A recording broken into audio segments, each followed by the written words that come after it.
ever feel overwhelmed with all of the mandates you have to receive and all the things that you have to do with running your school? Do you feel overwhelmed?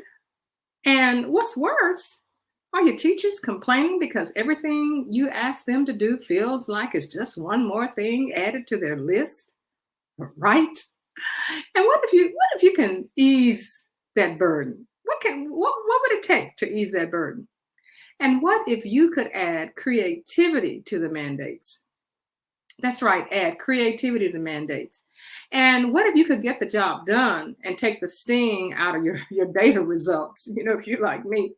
If you consider that question, creative things will come to mind. And what if you could spark creativity? And what if you could be the catalyst of the change? And what if you came up with creative ideas to address discipline? What if you came up with creative ideas to address social and emotional learning without it being a burden on your teachers? And what if you came up with creative ways to address professional development that's been mandated by central administration? Don't get me wrong. I know that's a shift in mindset, but just thinking about the question, you can come up with ideas. You will actually start thinking differently. It's said that whatever the mind can conceive and believe, it will achieve. I didn't realize that I was coming up with these ideas. I just knew that I was in a low performing school and we just had to figure out a way to get it done.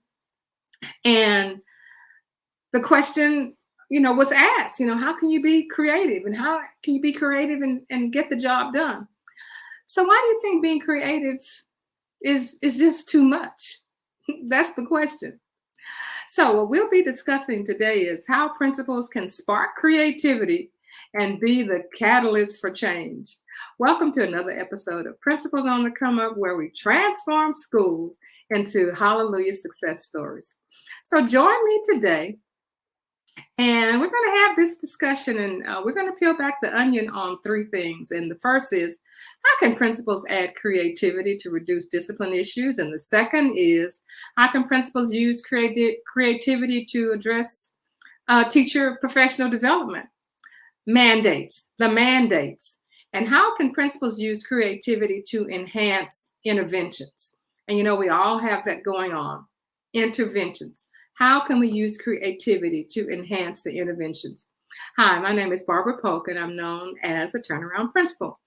I was assigned to one of the lowest performing schools in the state of Texas and the lowest performing campus in my district. I was also chosen by the Texas Education Agency to go into low performing campuses and get those schools turned around using all of the strategies that we used at my last school. I was chosen by the Harvard Graduate School of Education, their Urban School Institute, where we met with principals from throughout the United States and also principals from other countries, because we all have the same thing in common. We want to make sure that our low performing campuses get to where they need to be and stay there and don't go back. So what I learned is that being in a low performing school was no joke. I mean, I talk about all the accolades, but it just wasn't always like that. The school was the lowest performing campus in the district. It was a school that had about 1,200 students. There were gangs, there were drugs, there were students bringing weapons to school. There were big fights on the weekend, and they'd come on and bring that into the schools. And of course, when it came to academics, you can just forget it. There was no academics, wasn't learning going on over there. And attendance, you came to school. I mean, because sometimes they just didn't have any place else to go. And as far as discipline is concerned, well, that was at the top of the list, discipline. So, what they, had done prior to my arriving, the 2 or 3 principals that were, before me, they They suspended students. They sent them to the alternative campus, and some of them were expelled. It just, we just didn't know what to do. We just didn't know what to do. So we had to come up with a team and talk to the teachers and find out just, who we could depend on. I mean, things were so bad at that school where a substitute would come at 8 o'clock, take lunch at 11:30, and just wouldn't come back. The kids, go to class, there was nobody there. We had one better than that. We had a teacher who checked in on Monday morning, and on Friday, she left, she said goodbye, and we never saw her again. That's right. We never saw her again. So that was the kind of thing. People just came to that school because, they didn't have any other place where somebody would accept them. Sometimes it could be that, they were released from other campuses and human resources didn't check things out. All they wanted was a warm body in the classroom. And by golly, we were glad to take them. But I want to find out who we have with us this evening. I know we have principals. I know we have assistant principals. We have counselors. We have instructional coaches. We have teachers. And we also have parents and people in the community. So if you are one of those, just, give us your name or give us a hi or whatever. Because this information, that we're talking about tonight, is pretty important. So what I want you to do before I begin, I want you to hit the share button and subscribe button on YouTube. So if you are on Principals on the Come Up, because this is a private group, we can't share. This is us. You have to be chosen to be allowed to come into this group.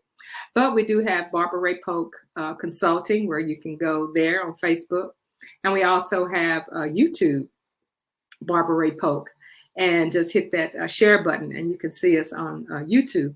But the information that we are going to discuss tonight is information that, you probably never ever heard of before. Some of the things that we had to do that were creative in that school to get things done. It's like that saying, you see my glory, but you don't know my story. Well, we're going to get some stories done tonight. So we're talking about using creativity when it comes to, a struggling school. So the first thing, as a newly assigned principal of a low performing school, we're just struggling to get things turned around. And you go through the changes where, you have gone in the classrooms and you see you have permanent substitutes in the classroom. You have students in the classroom with the teacher who is passing out worksheets. You have reviewed the data. Students are just putting anything down on the sheet because they really don't care. Nobody cares. They're just going through the motions. So you meet with your team and you come to the conclusion that teachers need professional development. So we planned our professional development. We found some professional development in Austin, and we were going to send our ELA teachers, our math teachers, our science teachers, and our social studies teachers. So I submitted the paperwork for approval, and the request was denied. You say denied? You're the low performing campus. You're the lowest performing campus in the district.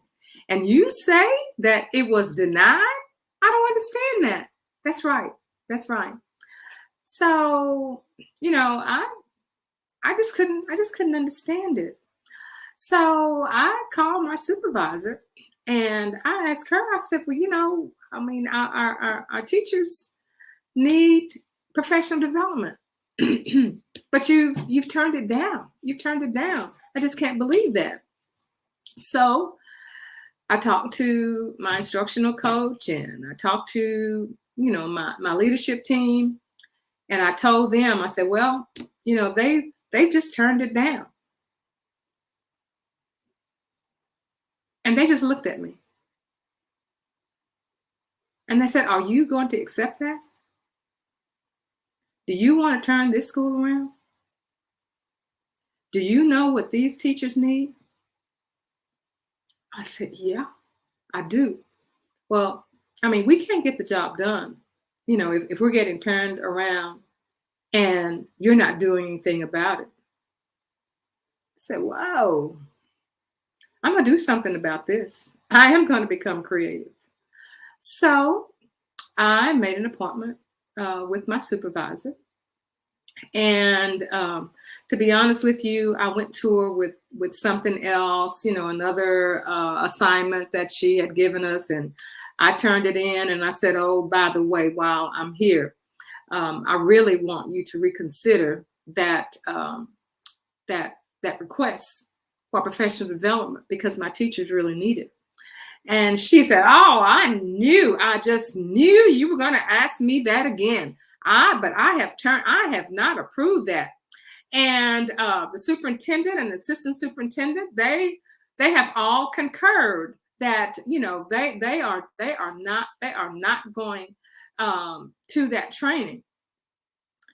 So I said, "Well, um, while I'm here, can I talk to the superintendent, while you're here?" And she said, "Well, of course, let's just call the superintendent." So I waited, shaking in my boots. I just said, "Lord, is my career on the line? Is this going to be the day that I'm just going to lose my job because I've called out my supervisor and told me to call her boss over her?" But I had to do something creative. You may have said that, I was just going over her head, but I had to do something. So the superintendent came in, and I made the request. As a matter of fact, my supervisor told the superintendent what I wanted. So the superintendent told me that because the teacher absenteeism had been so high throughout the district, that he was not allowing any teachers to go to training during the day or to be away from the district for training, and that was a mandate. So they were not going to approve anything like that, and I don't know where it came from, but I told the superintendent, I said, "Sir, I understand your mandate, but the last time I checked, I had the only lowest performing campus in this district. So that meant what you're saying about no professional development away from the campus, I don't believe that applies to me." So the superintendent said, "Well, okay, well, we'll think about it." And I left, and I said, "Well, Lord, if they tell me to, turn my paperwork in and come and check out, well, then that's just what I have to do." But the creativity and the passion that I had, and the desire to be able to help these children, because I knew that was my calling. I knew that at a point in my career that I was turned down.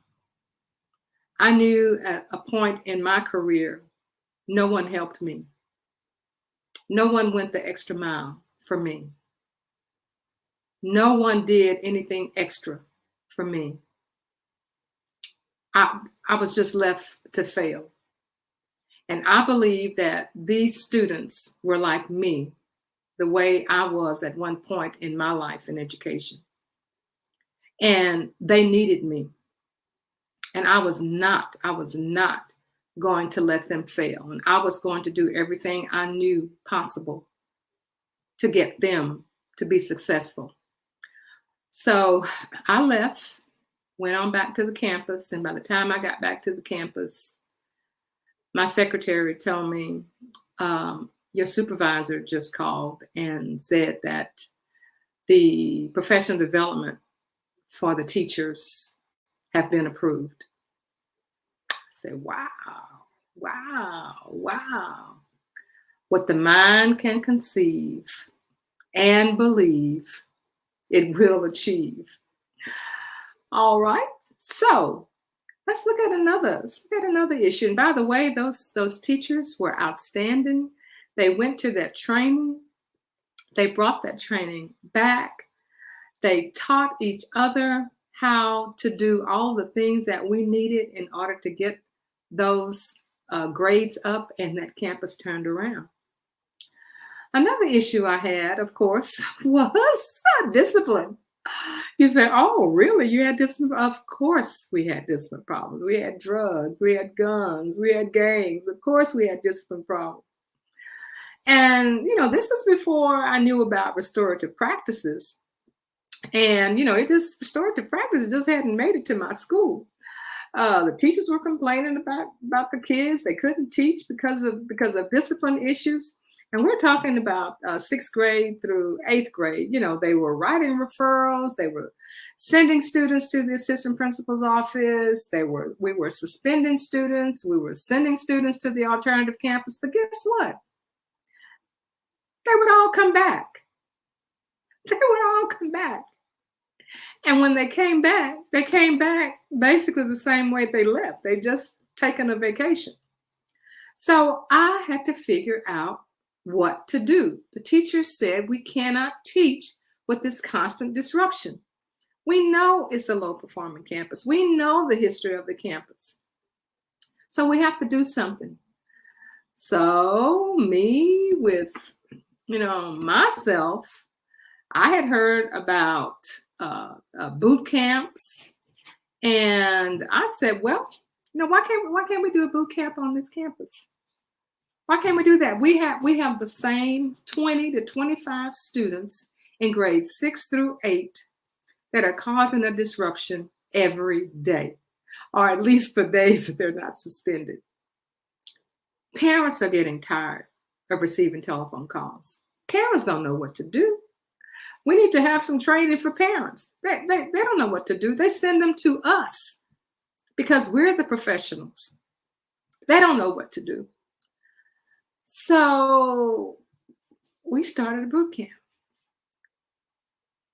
Was I serious? Well, I told the students, if we had some more instances of discipline problems in the classroom, that we were not going to suspend them.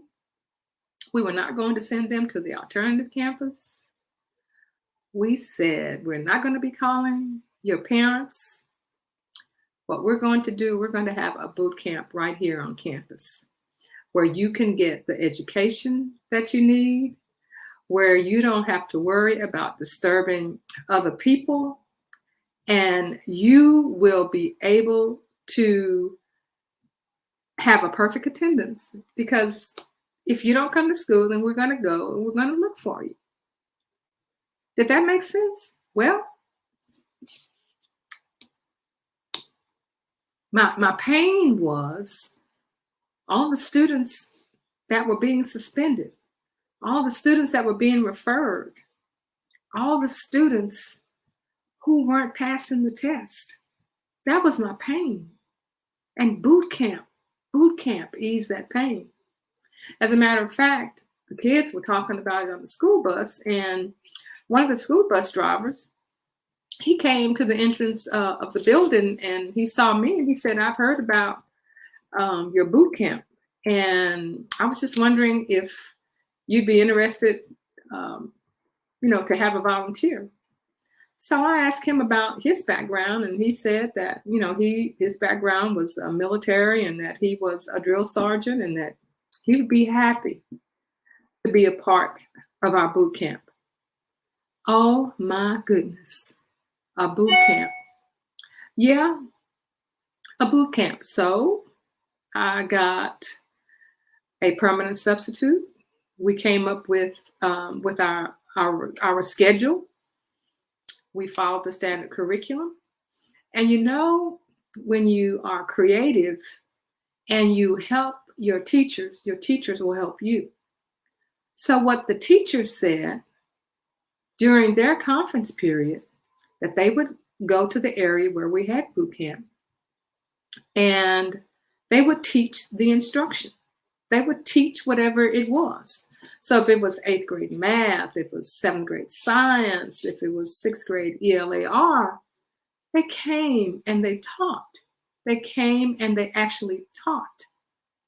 They made sure that the students were not missing out on the important instruction. Now, during boot camp, we did have our permanent substitute, and we had our volunteer, who is Sarge, and Sarge is still working at the school this very day because of the success that we had. We had our community stakeholders to come in. We had judges to come in. We had counselors to come in. We had our pastors to come in. We had a regular schedule along with the instructional schedule. So they got the instructional time. They had an opportunity to express the way they felt. They had an opportunity to meet each other. Because, of course, remember, we got gangs going. We got rival gangs going. And, of course, the rival gangs, they're sitting right there in the classroom. And what happened is that those rival gangs saw what they all had in common. They all heard the story that they didn't know where they were going to sleep that Friday night, Saturday night, and Sunday. They knew about the fights that were going to take place. And they knew that they were not going to bring that to the school because they developed a respect for the school. All of that came out of boot camp. Was it intense? Yeah, it was intense. Was it a change in mindset? Absolutely. Absolutely a change in mindset. Did my supervisors tell me not to do that? No. They said get the job done. Get the job done. A change in mindset. And then, of course, what about the other students? What about the other students? Well, the other students that were lagging behind or needed work to get to where they needed to be, we had Saturday school. Now, all of you have heard of Saturday school. You get your list together, you get all your teachers to submit names, this one is failing, that one is failing. So we have Saturday school. All right, so we send letters, by the students, tell their parents, they have to be at Saturday school. Saturday school starts at 8 and 11:45, the kids will be coming out for them to pick them up. And so guess what? Who's coming to Saturday school? Not many. Not many. So what are you going to do? What are you going to do? You have these teachers assigned. You have all these children who are supposed to show up. Nobody shows up. So what do you do? What do you do? Well, it was something that was called suspension pending parent conference. What is that?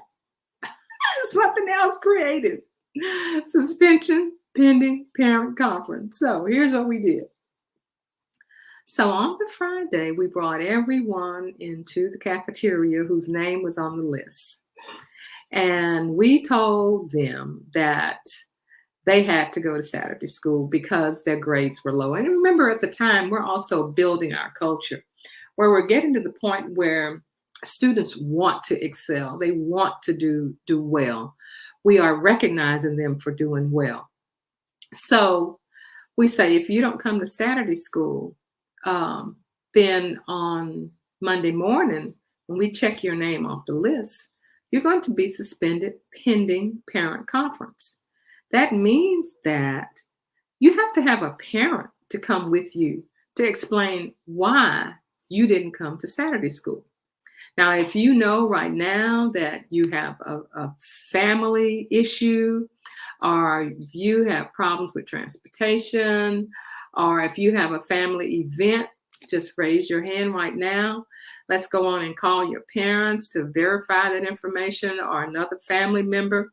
And then, you're good to go. So we got the test. We got the test. So first time, oh, we had lots of people who didn't show up. So they can't suspend me pending parent conference. Well, once you develop your relationship with parents, and the parents understand that you're really trying, they understand about professional development, how the teachers were able to get professional development. They understand about the boot camp, and they could see that things were changing.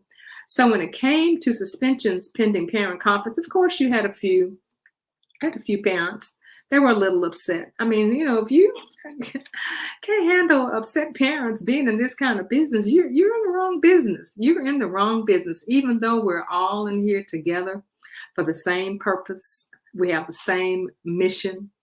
They may not have the same vision that you have, but we're all in here together.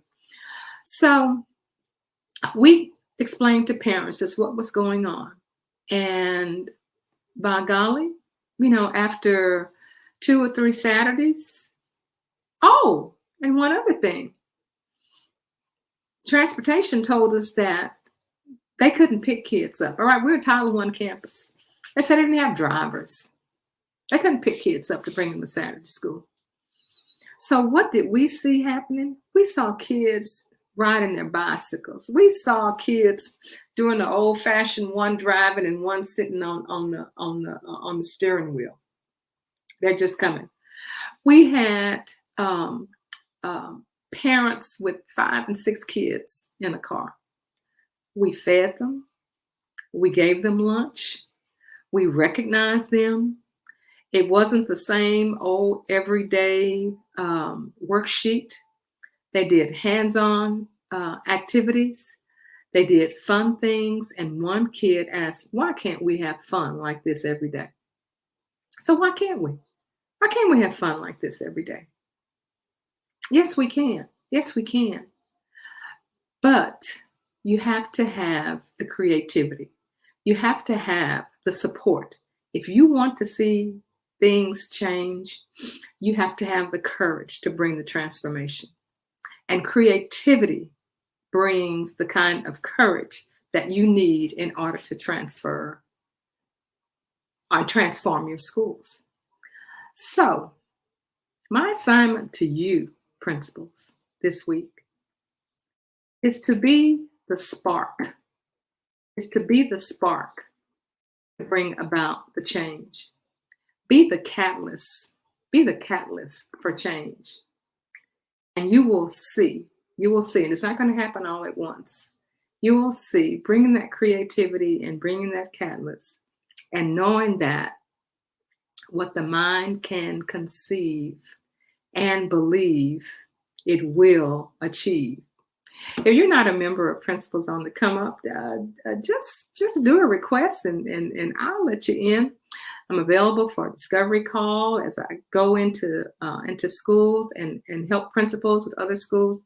I'll be happy to talk to you on the phone and talk about the things that are happening at your school to get your school to where it will be a hallelujah success story. We'll see you next time.